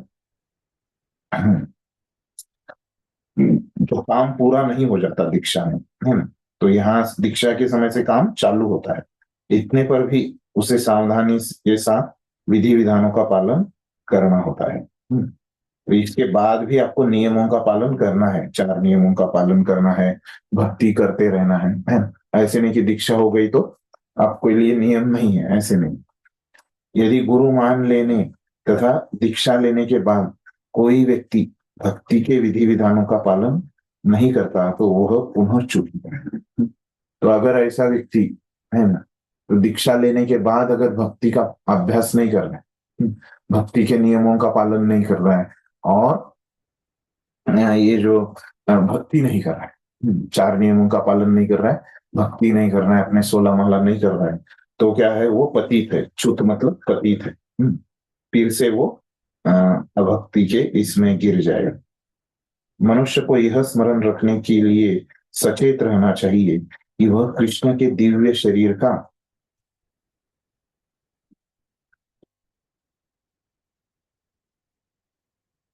अंश है। तो हमको पता होना चाहिए कि हम भगवान के अंश हैं, तो हमको पता है। अतः यह उसका कर्तव्य है कि अंश होने से वह संपूर्ण की अर्थात कृष्ण की सेवा करे। तो जैसे आपने ईशोपनिषद में देखा था होगा कि प्रभुपाद वहां पे स्क्रू का उदाहरण देते हैं। तो मशीन में जो स्क्रू है ना, वो क्या है, एक मशीन का अंश है। उसका कार्य रहता है कि वो मशीन की सेवा करे, जो यंत्र है ना, उसकी सेवा करे। तो उसी प्रकार हम भगवान के अंश है, तो अंश का कर्तव्य है कि हम भगवान की सेवा करें, हम सेवक है उनके। यदि हम कृष्ण की सेवा नहीं करते तो हम पुनः च्युत होते। तो भक्ति मतलब क्या है, कृष्ण की सेवा। हमने देखा भक्ति एक कार्य है, और वो कृष्ण की सेवा का कार्य है। वो अगर नहीं करेंगे तो हम पतित हो जाएंगे, फिर से भौतिक जगत में अभक्त के जीवन जीने लगेंगे। दूसरे शब्दों में दीक्षित होने मात्र से ही कोई ब्राह्मण के उच्च पद को प्राप्त नहीं होता है। तो दीक्षा हो गई आपकी, तो इससे कुछ नहीं होने वाला। ये क्या है? शुरुआत। उसे अपने कर्तव्य निभाने होते हैं और दृढ़ता पूर्वक विधानों का पालन करना होता है, तो तभी वो काम करें। श्रील रूप गोस्वामी यह भी कहते हैं कि नियमित रूप से भक्ति करते रहने पर च्युत होने का प्रश्न ही नहीं उठता। तो कौन च्युत नहीं होता? जो नियमित रूप से जो भक्ति करता है मरते दम तक, तो वही पतित नहीं होता। किंतु यदि परिस्थितिवश पतन हो जाए तो वैष्णव समझो हो गया, क्योंकि अभी हम सब क्या है? साधक है, हम प्रयास कर रहे हैं, है ना, लेकिन हमारे पिछले कुछ कर्मों की वजह से या हमें हमारी क्षमता कम रहती है उसकी वजह से, है ना, तो क्या हो जाता है, कभी हम नहीं चाहते कि हमारा पतन हो जाए, लेकिन हो जाता है कि कभी कभी हमारी भक्ति छूट जाती है ना। तो आपको कहीं भक्ति छूट गई तो आपको कहीं जाके यज्ञ, है ना, ये करने की आवश्यकता नहीं है। छूट गई तो आप फिर से लग जाओ। तो यही है प्रायश्चित। तो और दूसरी चीज करने की आवश्यकता नहीं। एक तो पूरा प्रयास करो कि भक्ति नहीं छूटे, है ना, कि आपको दोष प्राप्त नहीं हो, इसके लिए अपने 100% दे दीजिए। और अगर आप 100% अपने देने के बाद भी आपने अपना पूरा प्रयास किया, जैसे परीक्षा रहती है हमारे विद्यालय में, तो कोई विद्यार्थी अनुत्तीर्ण नहीं होना चाहता, सभी उत्तीर्ण नहीं होना चाहते, लेकिन वो अभ्यास करने के बाद भी कोई कोई विद्यार्थी अनुत्तीर्ण हो जाता है। तो क्या करना चाहिए उसने? फिर से वो परीक्षा देनी चाहिए। तो वैसे ही अगर भक्ति में हमने पूरा प्रयास करना चाहिए कि हमारे हाथ से नहीं छूटे, तो लेकिन छूट भी गई ऐसे प्रयास करने के बाद, प्रामाणिक प्रयास करने के बाद, है ना, तो उसमें निराश होके, नहीं तो लोग क्या क्या बोलता है कि अभी मैं कुछ काम का नहीं, है ना, मैं अभी आत्महत्या कर लेता हूं, है ना, ऐसे नहीं। तो क्या करना है कि परिस्थितिवश हमारे प्रयास करने के बाद भी अगर छूट जाती है तो प्रायश्चित्त क्या है कि दूसरा कुछ कार्य करने की आवश्यकता नहीं, बाद में उसे भक्ति के नियमों का ही पालन करना होता है। तो तुरंत आप जैसे ही छूट गई, आपको समझ गया कि ये मैं गलत रास्ते पे जा रहा हूं, तो सही रास्ते पे आ जाइए। जैसे जो अपने मोबाइल पे जो दिखाता है जीपीएस, है, और गूगल मैप में, है ना, तो आपने वो चालू किया तो क्या हो जाता है, वो सही रास्ता दिखाता है। आपके घर से निकले, नए जगह पे आप गए, मंदिर जा रहे, घर से जिधर आप रुके हैं वहां से वो दिखा रहे, लेकिन यहाँ पे दाहिने मुड़ना था, लेकिन आप गलती से बाएं मुड़े। तो ऐसे नहीं करता कि वो जो गूगल मैप है वो रास्ता दिखाना बंद कर देता है, क्या नहीं, वहां से जिधर आपकी गलती हो गई वहां से आपको फिर रास्ता दिखाता है। तो आप भक्ति के लिए आपको ये कार्य करना था, लेकिन आपने गलत कार्य किया, है ना। समझो, भक्ति में कहा है मांसाहार मत करो, है ना। तो इतनी बड़ी गलती तो भक्त लोग नहीं करते, लेकिन एक उदाहरण पे बोल रहा हूँ कि वो किसी ने किया गलती से, लेकिन पूरा प्रयास करने के बाद में, तो बाद में मत कीजिए, छोड़ दीजिए, है ना। तो और भक्ति के नियमों का पालन करना चाहिए। तो यही वैष्णव संप्रदाय का रहस्य है कि अन्य आपको प्रायश्चित्त के लिए कुछ नहीं करना है, भक्ति ही करना है। व्यवहारता, आध्यात्मिक चेतना के पद तक पहुंचने की 3 विधियां हैं। तो अध्यात्म हमने देखा, अध्यात्म और भक्ति का अंतर भी हमने देखा है। तो अभी देखिए अध्यात्म में मैं क्या बोल रहा है कि कर्म ज्ञान और 3 चीजें हैं। तो अनुष्ठान कर्म के क्षेत्र में आते हैं। ये अनुष्ठान मतलब क्या? यज्ञ, ये जो आदि कार्य है ये सब अनुष्ठान है। तो ये कर्म के क्षेत्र में, मतलब कर्म के जो वर्ग है उसमें आते हैं। ये चिंतन की विधियां, तो शास्त्रों पे चिंतन करना, है ना, कोई कार्य नहीं करना, ये सब किस में आता है? ज्ञान के क्षेत्र में आता है। किंतु भक्ति ग्रहण कर लिए हो तो उसका कर्म और ज्ञान से कोई संबंध नहीं रहता। सरोकार मतलब उनसे कुछ लेना देना नहीं रहता, संबंध नहीं रहता। यह पहले ही बतलाया जा चुका है। तो ये पहले ही हमने चर्चा की है कि शुद्ध भक्ति में कर्म ज्ञान का लेश मात्र भी नहीं रहता। भक्ति में शुष्क चिंतन या कर्मकांड का कोई स्थान नहीं होना चाहिए। ज्ञान कर्मादि अनावृतम, है ना, ज्ञान कर्म से ये मुक्त होने चाहिए। उस समय हमने ये चर्चा किया है ना, कि अन्य चीजों में, ज्ञान और कर्म में इसमें लेश मात्र भी नहीं रहता। वो यही बोल रही कि पहले हमने चर्चा किया है। तो अभी यहाँ पे वो धीरे धीरे वर्णाश्रम की तरफ आ रहे हैं। तो अगला श्लोक अभी कोई बचा है? हरे कृष्ण प्रभु। हाँ हरे पढ़िए कृष्ण। पढ़िए, एक जन पढ़िए। माता जी पढ़ सकते अगर उनका नंबर पहले है तो। 55। हरे कृष्ण। हाँ, पढ़िए पढ़िए। इस प्रसंग में श्रील रूप गोस्वामी श्रीमद् भागवत से 11:21-2 से प्रमाण प्रस्तुत करते हैं, जिसमें भगवान कृष्ण उद्धव से कहते हैं, पात्रता एवं अपात्रता में इस प्रकार अंतर किया जा सकता है। जो लोग पहले से भक्ति करने में लगे हुए हैं, उन्हें सकाम कर्म या ज्ञान की विधियों का सहारा लेने की आवश्यकता नहीं होगी। यदि कोई भक्ति में दृढ़ रहता है और आचार्यों तथा अधिकारियों द्वारा बनाए गए विधानों से संचालित होता है, तो यह सबसे बड़ी पात्रता है। इस कथन का अनुमोदन। धन्यवाद। यहाँ पे रुक जाते हैं। हरे अब कृष्ण। ये योग्यताओं में, इस योग्यता में आगे बढ़ रहे, तो बोल रहे कि ये 11वें स्कंद का 21वें अध्याय का दूसरा श्लोक यहाँ पे उन्होंने लिया है रूप गोस्वामी ने। तो इसमें वो बता रहे हैं कि तो अपना जो स्थान है ना, उसमें हमको स्थैर्य कैसे प्राप्त होता है। तो वो बता रहे कि हमारा जो कार्य है ना, उससे अगर हम विचलित हो जाते हैं तो वो क्या है? पाप है। और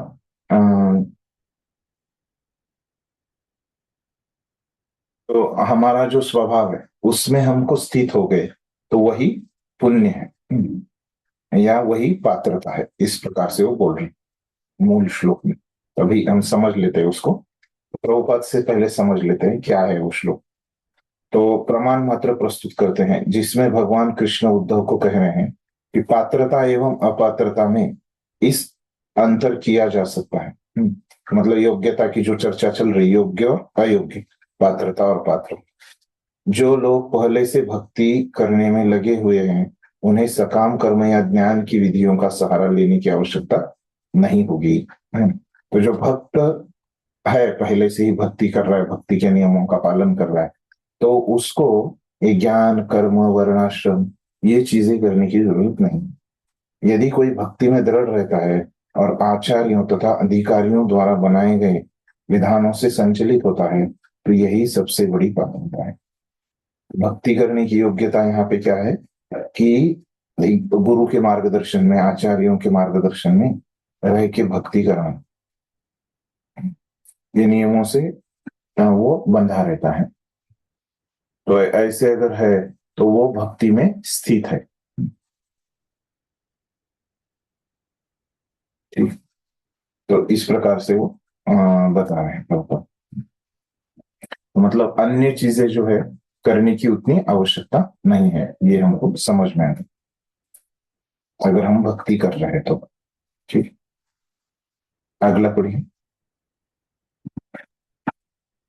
हरे कृष्ण प्रभु।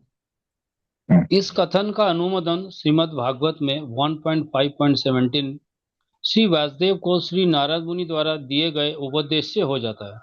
यदि कोई अपने निश्चित वृत्तिपरक कर्तव्य को नहीं भी करता, किंतु यदि वह सीधे हरि कृष्ण के चरण कमलों की शरण में चला जाता है, तो इसमें उसका कोई दोष नहीं माना जाता और सभी तरह से उसका पद सुरक्षित रहता है। यदि भक्ति करते हुए कुसंगति के कारण वह च्युत हो जाता है या भक्ति को पूरा किए बिना असमय में मर जाता है, तो भी उसकी कोई क्षति नहीं होती। किंतु कृष्ण भावनामृत से विहीन व्यक्ति वर्ण तथा आश्रम के अपने कर्तव्य को करते रहने पर भी मनुष्य जीवन की असली लाभ को प्राप्त नहीं कर पाता। तात्पर्य यह है कि ऐसे सारे बद्ध जीवों को जो ये जाने बिना कि इंद्रिय तृप्ति के कार्यों में बुरी तरह लगे रहने से भवसागर से निकल पाने में तनिक भी सहायता नहीं मिलेगी। बारंबार जन्म मृत्यु की प्राप्ति होती है। आगे पढ़ो बाबू जी। जिस श्रीमद् भागवत के पंचम स्कंद में ऋषभदेव अपने पुत्रों से स्पष्ट कहते हैं, जो लोग सकाम कर्मों में लगे हुए हैं वे बारंबार जन्म मृत्यु के चक्कर को स्वीकार करते हैं। वे जब तक वासुदेव के लिए प्रेममयी भावना विकसित नहीं कर लेते तब तक प्रकृति के कठोर नियमों से छूट पाने का प्रश्न ही नहीं उठता। अतएव जो व्यक्ति वर्णाश्रम धर्म में तो गंभीरता पूर्वक लगा रहता है किंतु भगवान वासुदेव के लिए प्रेम विकसित नहीं कर पाता, उसे अपने इस मनुष्य जीवन को व्यर्थ ही गंवाने वाला समझना चाहिए। इसकी पुष्टि श्रीमद् भागवत में 11 धन्यवाद। हरे कृष्ण। हाँ, हरे कृष्ण।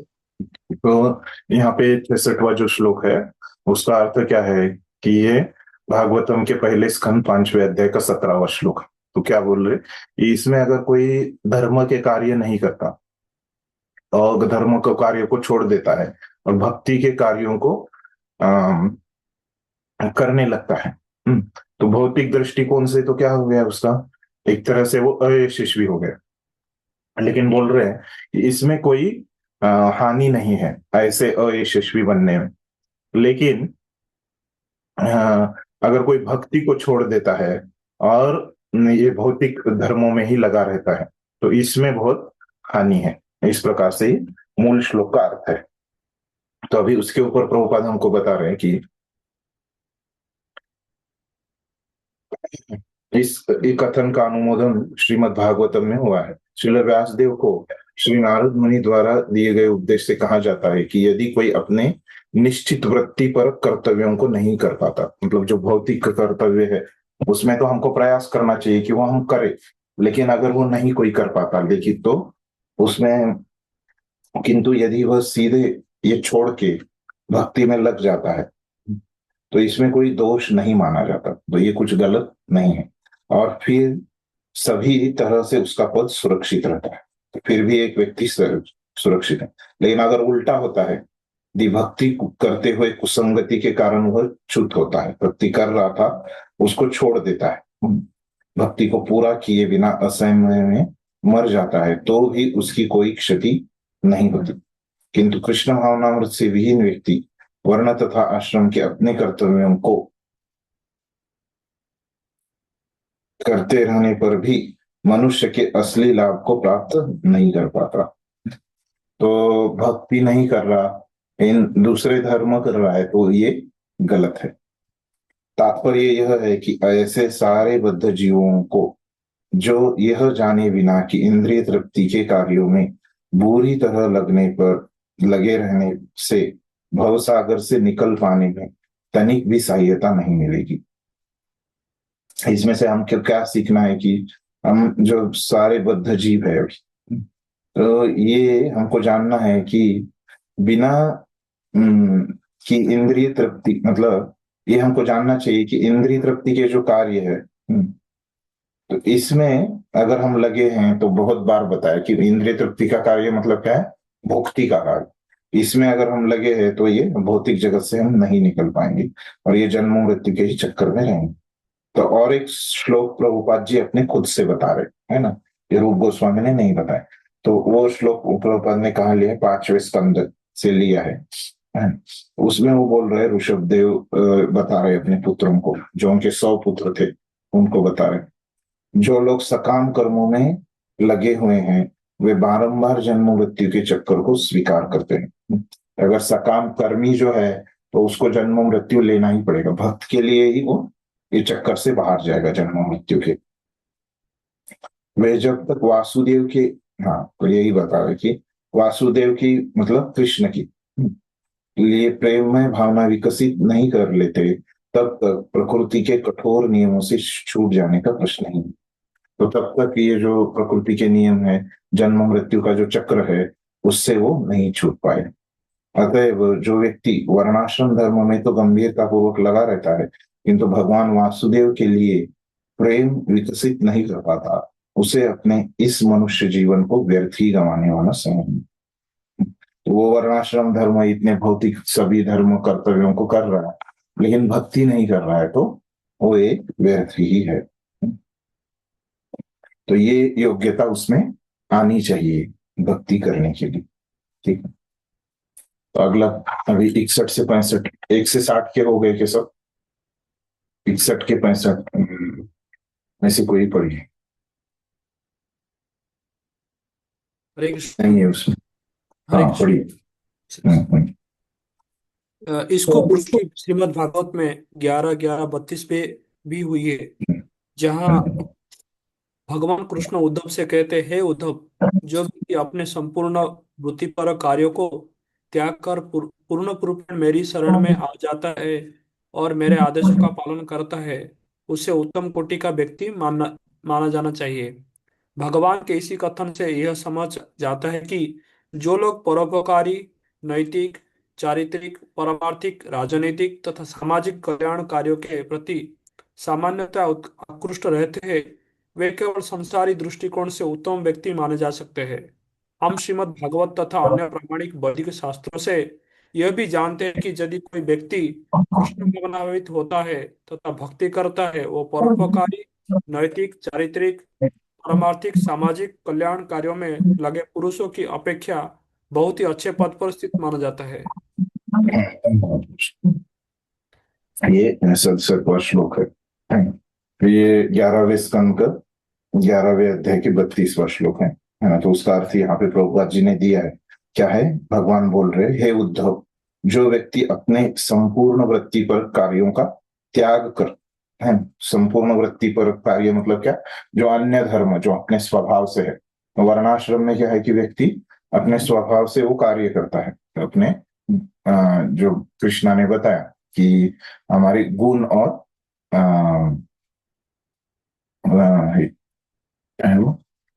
गुण कर्म विभाग है ना, गुण और कर्मों की वजह से, है ना। वो गुण और कर्म क्या है? वृत्ति पर कार्य, मतलब हर एक की जो वृत्ति है, तो उसके वृत्ति को क्या बोलते हैं? हर एक के गुण अलग अलग है और हर एक के कर्म अलग अलग।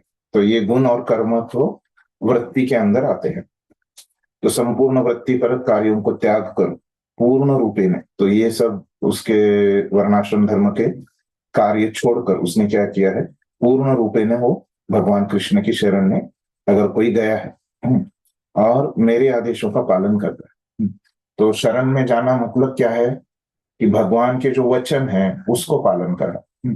नहीं तो हमको लगे शरण में जाना मतलब क्या है, ऐसे लगेगा। भगवान के जो उपदेश है, जो हमको कहाँ मिलते हैं? गुरु से प्राप्त होते हैं और शास्त्रों से प्राप्त होते हैं। वो उपदेशों का अगर पालन कर रहे, भगवान के आदेशों का पालन कर रहे, तो हम भगवान को शरणागत है। शरणागत होना मतलब ये रहता है, उनके उपदेशों का पालन करें। तो गुरु को शरणागत होना मतलब क्या है? वही है कि गुरुओं के प्रवचन सुनना और उनको शरणागत होना, उन्होंने जो कहा है वो करना, ये शरणागति है। उसे उत्तम कोटि का व्यक्ति माना जाना चाहिए। तो ऐसा व्यक्ति उत्तम रहता है कि जो अपने वृत्ति पर कार्य छोड़ के वो भगवान की शरण में जाता है। तो भगवान ने के इस कथन से यह समझा जाता है कि जो लोग परोपकारी, नैतिक, चारित्रिक, पारमार्थिक, राजनीतिक, सामाजिक कल्याण कार्यों के प्रति सामान्यतः आकृष्ट रहते हैं, वे केवल संसारी दृष्टिकोण से उत्तम व्यक्ति माने जा सकते हैं।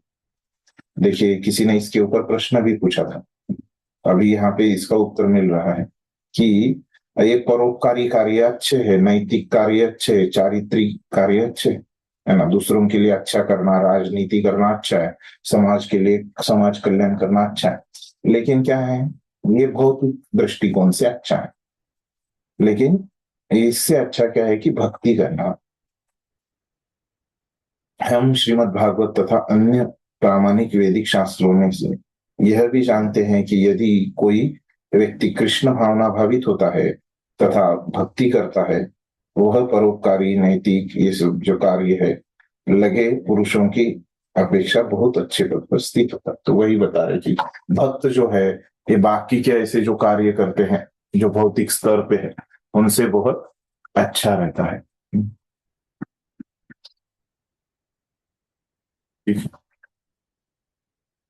अगला पढ़िए। कौन? 63 तक हो गए सभी, 66 से 70 के बीच में कोई? हरे कृष्णा प्रभु जी, अब मेरा 70 है। जी जी पढ़िए।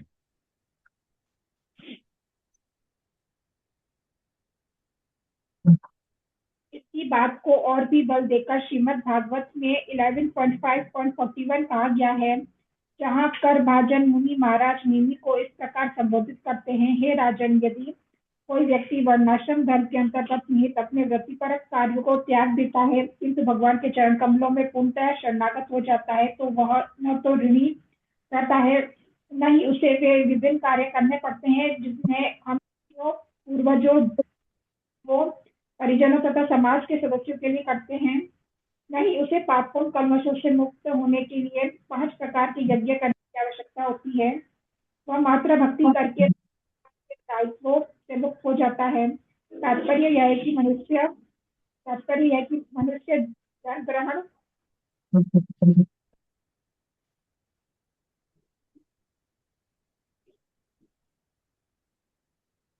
ग्रहण करते ही का ऋणी बन जाता है। वह ऋषियों मुनियों का ऋणी होता है, क्योंकि वह उनके प्रामाणिक शास्त्रों तथा ग्रंथों को पढ़कर लाभान्वित होता है। उदाहरणार्थ, हम लोग व्यासदेव द्वारा लिखित पुस्तकों से लाभान्वित होते हैं। वे हम सबों के लिए सारे वेद छोड़ गए हैं। व्यासदेव के लिखने के पूर्व वैदिक साहित्य केवल सुना जाता था और शिष्यगण सुनकर ही मंत्रों को तुरंत याद कर लेते थे, पढ़कर नहीं। बाद में व्यासदेव ने वेदों को लिपिबद्ध करना श्रेयस्कर समझा, क्योंकि इस युग के लोगों की स्मृति अल्प है और वे गुरु द्वारा दिए गए सभी उपदेशों को स्मरण नहीं रख सकते। इसीलिए वे समस्त वैदिक ज्ञान को पुराणों, वेदांत, महाभारत तथा श्रीमद् भागवत जैसे ग्रंथों के रूप में छोड़ गए। उनके अतिरिक्त शंकराचार्य, गौतम मुनि, नारद मुनि आदि ऋषियों के भी हम ऋणी हैं, क्योंकि हम उनके ज्ञान से लाभ उठाते हैं।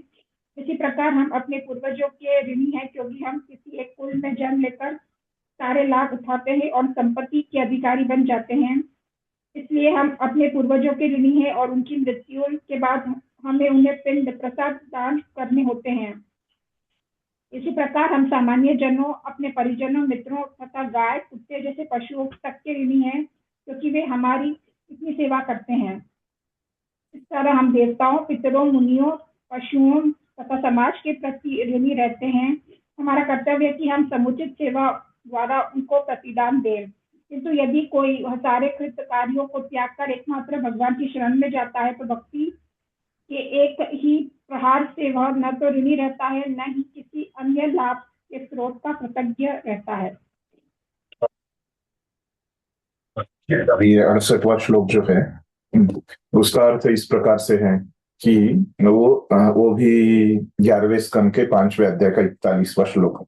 तो बोल रहे कि अगर कोई भगवान मुकुंद के शरण में जाता है, जो मुक्ति प्रदान करते हैं, तो वो सभी प्रकार के जो ऋण होते हैं, तो ऋण क्या होते हैं वो प्रभुपाद बताएंगे।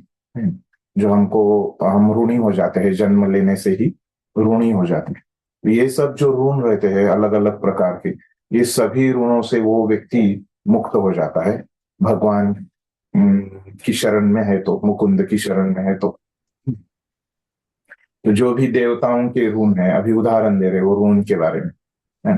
देवताओं के जो ऋण है, जो परिवार का ऋण रहता है, पितृ ऋण रहता है, और फिर जो अन्य ऋण रहते हैं, तो ये सब ऋणों से वो मुक्त हो जाता है। तो मतलब बताने की बात यह है कि अगर कोई भक्त है तो इसको अन्य प्रकार के धर्मों को पालन करना ये अनिवार्य नहीं है। भक्ति कर रहा है तो ये सर्वोच्च धर्म है। ये अर्थ है श्लोक का। अभी उसके ऊपर प्रभुपाद बता रहे, श्लोक लिया है प्रभुपाद ने, है ना, और वो बता रहे कि ये जो श्लोक है करभाजन मुनि है ना, जो नवयोगेंद्र में से एक है, सॉरी करभाजन मुनि नवयोगेंद्र से एक है, उन्होंने निमि महाराज को बता रहे हैं। क्या बोल रहे हो? यदि कोई व्यक्ति वर्णाश्रम धर्म के अंतर्गत निहित अपने वृत्तिपरक कार्य का त्याग देता है, वो पिछले इसका ले रहे हैं। अगर वो ऐसे अपने जो कार्य है, अपने स्वभाव से, है ना, जो भी ऋण है उसको छोड़ के अगर भगवान के चरण कमलों में आ जाता है तो वो तो किसी का ऋणी नहीं रहता, न ही उसे ये विभिन्न कार्य करने पड़ते हैं। मतलब एक वर्णाश्रम धर्म के कार्य है ना, ये पितृ वगैरह ये सब जो कार्य है, ये कुछ कार्य उसको करने नहीं पड़ते।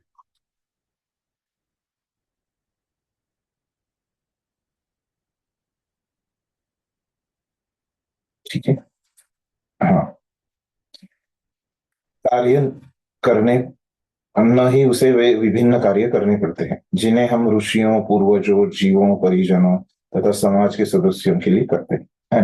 ये जो भौतिक कार्य है ना, भौतिक धर्म है, वो नहीं करने पड़ते, न ही उसे पाप पूर्ण कल्मों से मुक्त होने के लिए 5 प्रकार के यज्ञ करने की आवश्यकता होती है। तो पापों से मुक्त होने के लिए एक वैदिक समाज में यज्ञ करते थे, 5 यज्ञ, तो वो भी नहीं करने पड़ते। वह मात्र भक्ति करके सभी प्रकार के दायित्वों से मुक्त हो जाता। तो केवल भक्ति करने से वो इस प्रकार से वो मुक्त हो सकता है। तात्पर्य यह है कि मनुष्य जन्म ग्रहण करते ही अनेक लोगों का ऋणी बन जाए। तो हम जैसे ही मनुष्य जन्म लेते हैं तो बहुत सारे लोगों का ऋणी बन जाते हैं। वह ऋषियों मुनियों का ऋणी होता है क्योंकि वह उनके प्रामाणिक शास्त्रों तथा ग्रंथों को पढ़कर लाभान्वित होता है।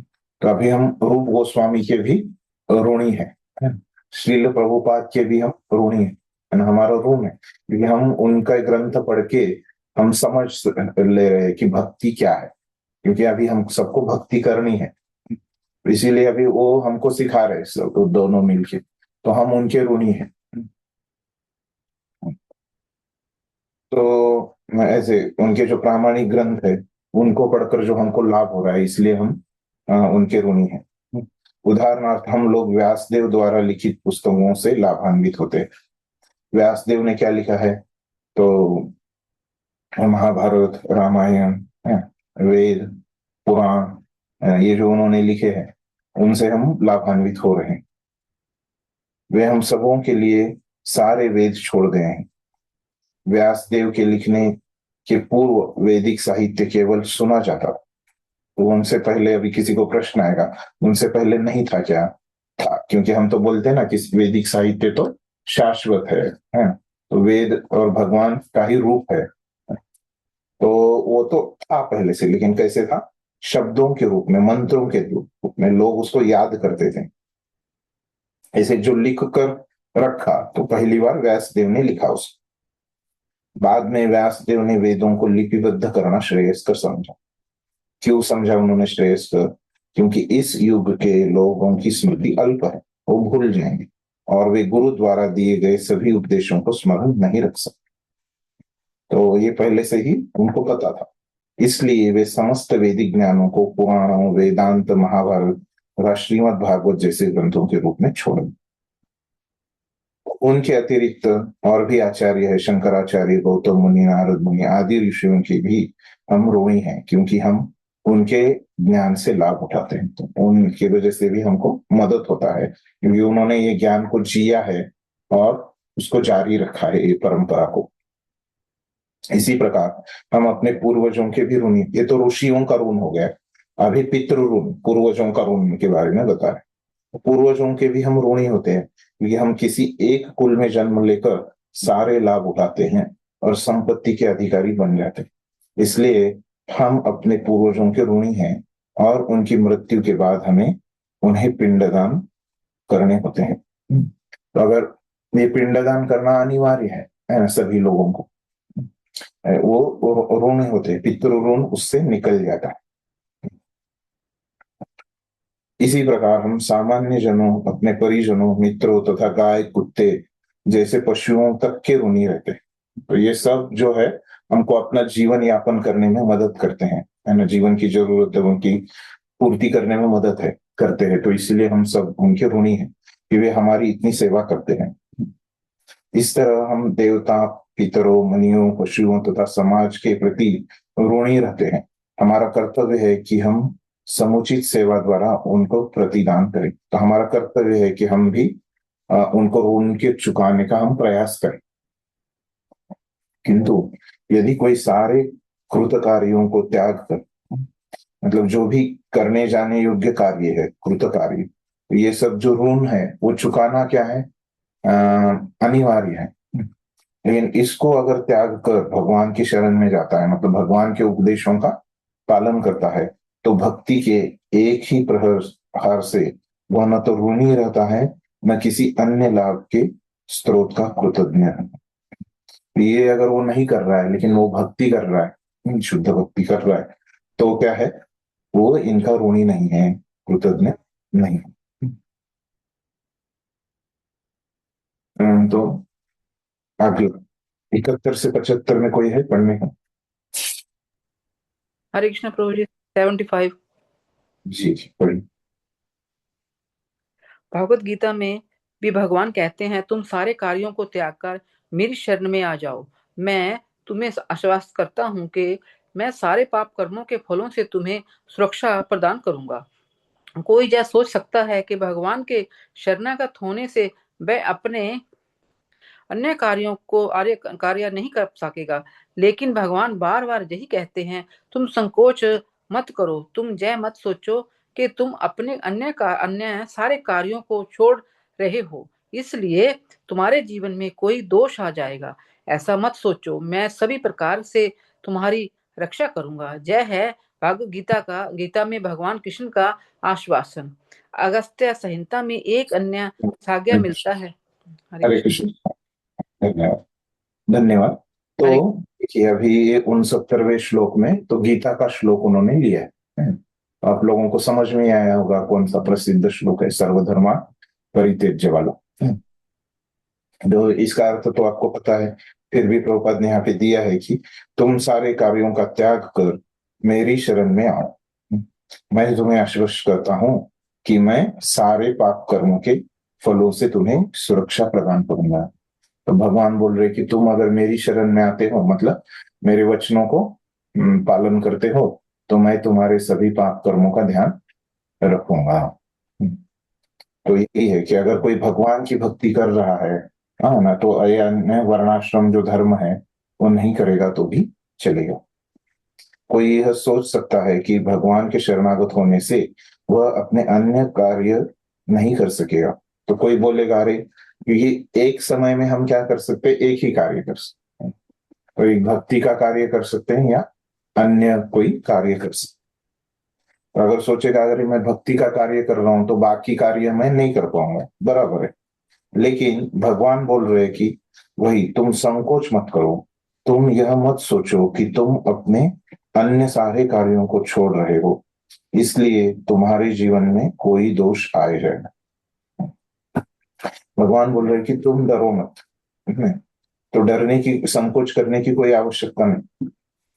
तो तुम यह मत सोचो कि अन्य सारे कार्यों को छोड़ रहे हो, ऐसे मत सोचो कि तुम कार्यों को छोड़ रहे हो तो इसीलिए तुम्हारे जीवन में कुछ गलती है, नहीं। तो ये गलत तुम्हारी धारणा है, ये बदलनी पड़ेगी। भगवान बोल रहे कि मैं तुम्हारी रक्षा करूंगा, ये भगवान का आश्वासन है गीता में। ये तो यहाँ पे आचार्य थोड़े विशेष बातें बता रहे कि यहाँ पे जो बताए सर्वधर्मान परित्यज्य, तो परि मतलब क्या है, परि शब्द का ये संस्कृत शब्द है, उसका अर्थ क्या होता है कि तुम अन्य धर्म पूरी तरह से छोड़। तो परि जब लगाते हैं सर्वधर्म परित्यज्य, त्यज्य मतलब छोड़ना, त्याग करना, तो पर त्यज्य बोलते तो भी काम चल जाता ना श्लोक में। तो परित्यज्य क्यों बोला, क्योंकि त्यज्य मतलब छोड़ देना, तो परि बोलने से क्या होता है कि बोल रहे कि पूरी तरह से छोड़ दो, ऐसे भगवान बोल रहे। वैसे अगर तुम अन्य कार्य भक्ति को छोड़ के अन्य जो धर्म है वो पूरी तरह से छोड़ दोगे तो भी उसमें कोई समस्या नहीं है।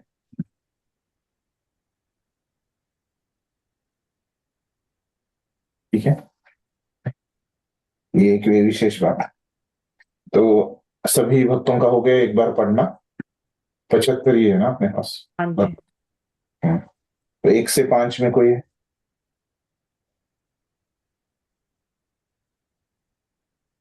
छह से 10 में? हेलो। प्रभु जी मेरा 65 है, मैं पढ़ूं क्या? हाँ हाँ पढ़िए। अगस्त्य संहिता में एक अन्य साक्ष्य मिलता है, जो कि मुक्त आत्माओं को शास्त्रों के विधानों की आवश्यकता नहीं हो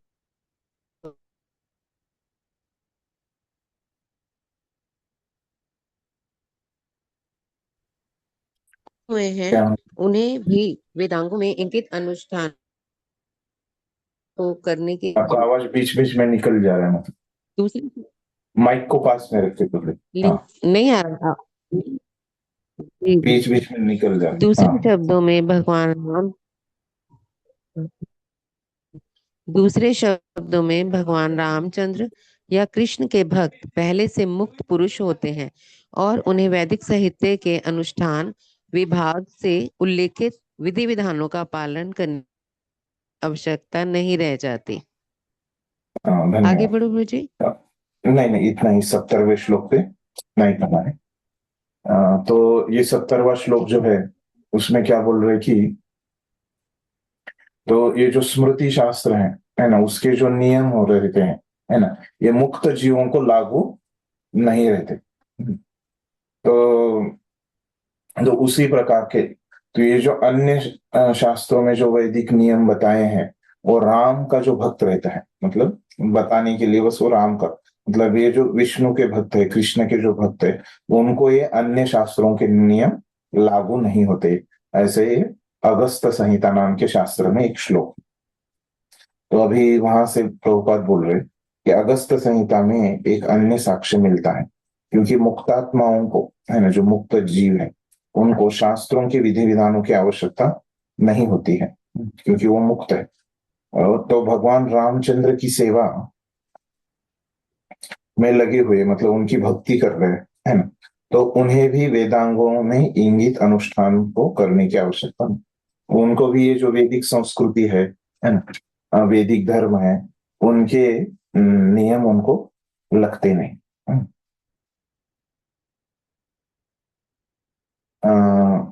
दूसरे शब्दों में भगवान रामचंद्र या कृष्ण के भक्त पहले से ही मुक्त पुरुष होते हैं और उन्हें वैदिक साहित्य के अनुष्ठान विभाग में उल्लिखित विधि विधानों का पालन करने की आवश्यकता नहीं रह जाती। तो उसी को आसान शब्दों में उन्होंने कहा है, वही बात जो फिर से दोहराई है कि मतलब भक्त जो है वो मुक्त रहते हैं और फिर ये जो अन्य धर्म है ना, वो उनको अभ्यास करने की आवश्यकता नहीं पड़ती। और कोई बच्चा है पढ़ने का? हरे कृष्णा प्रभु जी, दंडवत प्रणाम। पढ़िए। इसी प्रकार से पढ़िए। इसी प्रकार श्रीमद् भागवत में 11.442 कर भाजन मुनि राजा नेमि को संबोधित करते हुए कहते हैं, हे राजन, जो व्यक्ति देवताओं की पूजा करना छोड़ चुका है और जो अपनी सारी शक्ति भगवत भक्ति में केंद्रित किए रहता है, वह भगवान को अत्यंत प्रिय होता है। अतएव यदि वह त्रुटिवश कोई वर्जित निषिद्ध कार्य करता है तो उसे प्रायश्चित करने की कोई आवश्यकता नहीं पड़ती, चूंकि भगवान उसके हृदय में वास करते हैं। अतएव वे भक्त की आकस्मिक त्रुटि पर दया दिखलाते हुए भीतर से त्रुटि सुधार कर देते हैं। भगवद गीता में भी कई स्थलों पर इसकी पुष्टि हुई है कि भगवान कृष्ण अपने भक्तों पर विशेष अनुग्रह रखते हैं और बलपूर्वक घोषणा करते हैं कि उनके भक्तों का किसी भी तरह पतन नहीं हो सकता।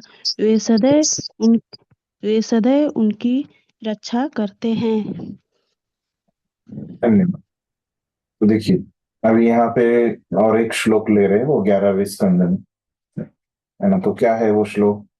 तो ये जो व्यक्ति देवताओं की पूजा कर छोड़ चुका है और जो अपनी सारी शक्ति भगवत भक्ति में केंद्रित किए रहता है वह भगवान को अत्यंत प्रिय होता है। केवल कृष्ण की भक्ति में जो लगा है, शुद्ध भक्ति में लगा है, तो ऐसा व्यक्ति वो भगवान को अत्यंत प्रिय है। अतएव यदि वह त्रुटिवश कोई वर्जित कार्य करता है तो उसे प्रायश्चित करने की कोई आवश्यकता नहीं पड़ती। तो गलती से अगर कोई कार्य करता है तो, है ना, जानबूझ के नहीं करता, गलती से अगर कुछ कार्य किया तो उसका प्रायश्चित नहीं करना पड़ता। तो उसके लिए क्या है, उसको फिर से भक्ति ही करते रहना है, वो फिर वो चला जाए। अगर गलती से किया है तो, अपने जानबूझ के वो किया है तो वो क्या हो जाएगा, अपराध हो जाएगा, क्योंकि भगवान उसके हृदय में वास करते हैं। अतएव विभक्त के आकस्मिक, तो यहाँ पे समझ, आकस्मिक तो अपघात जैसे होता है ना, आकस्मिक अपघात होता है। कोई जानबूझ के अपघात करता है क्या? नहीं करता, है ना। तो आकस्मिक त्रुटि होनी चाहिए। तो जैसे अपघात आकस्मिक होता है वैसे, पर दया दिखलाते हुए भीतर से त्रुटि सुधार कर देते हैं। तो भगवान यहाँ पे दया दिखलाते हुए अंदर से त्रुटि को सुधार देते हैं।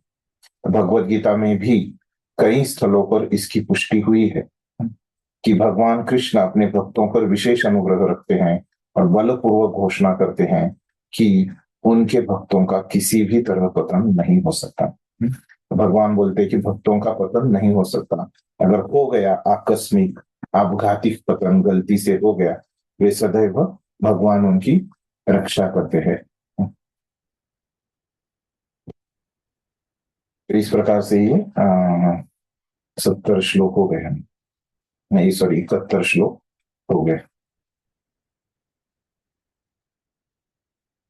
तो ये 70वें श्लोक में एक बात में जो बताने की रहेगी, क्या ऐसे हमको अगर लगेगा, है ना, यहाँ पे क्या बोला है कि जो राम के भक्त है तो उनके लिए ये निम्नतम शास्त्र, जो वैदिक शास्त्र है, उनके नियम लागू नहीं हो रहे। तो ऐसे लगेगा जो भक्त है वो शास्त्रों को पालन नहीं करते, ऐसे हमको लगने की वहां पे संभावना है। नहीं, वो भक्त जो है वो भक्ति के, भगवान के उपदेशों को, भक्ति शास्त्रों का पालन करते हैं।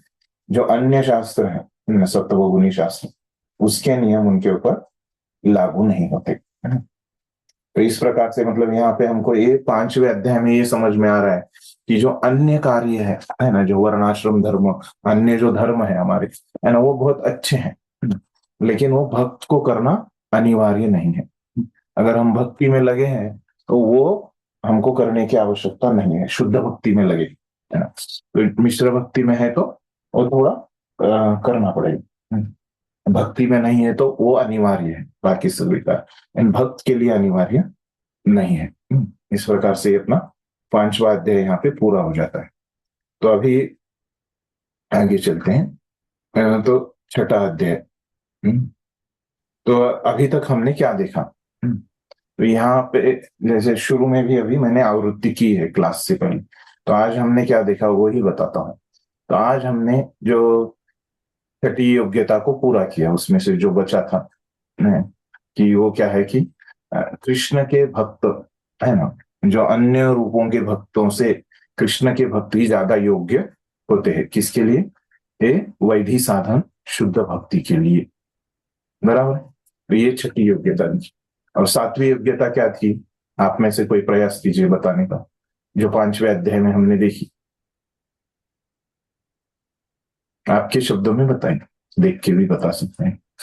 हरे कृष्ण प्रभु जी, दंडवत प्रणाम। प्रभु जी, भक्ति सभी लोग कर सकते हैं।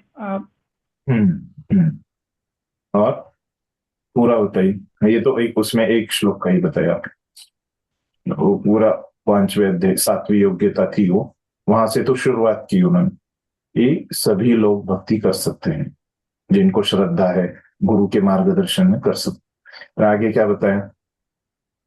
जो भक्त होता है वो किसी का ऋणी नहीं रहता, अगर वो शुद्ध भक्त बन जाता है तो तो अन्य कोई धर्म करने की उसकी आवश्यकता उसको नहीं है, अगर वो भक्ति कर रहा है।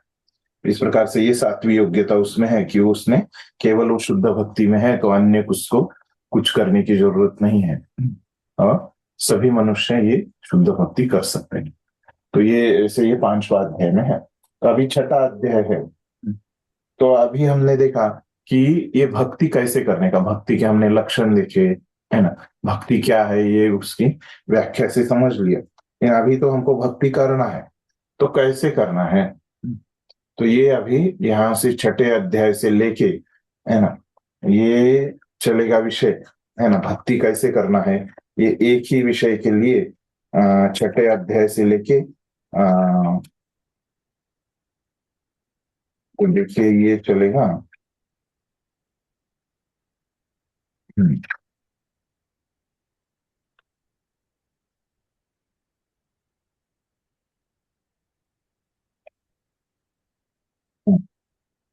तो 13वें अध्याय तक, मतलब छठा, सातवां, है ना, आठवां, नौवां, 10वां, 11वां, 12वां और 13वां, ये अध्याय कितने हो गए, 8 अध्याय। तो ये 8 अध्यायों में यही चर्चा चल रही कि भक्ति कैसे करनी है, ये साधन भक्ति के अंतर्गत। तो ये यहाँ पे विस्तार से इसकी चर्चा होगी, ठीक है। तो ये हम अगली बार ही लेते हैं, थोड़ा 12 मिनट बचे हैं, लेकिन ये अगली बार ही लेते हैं, आज के लिए ज्यादा हो जाए।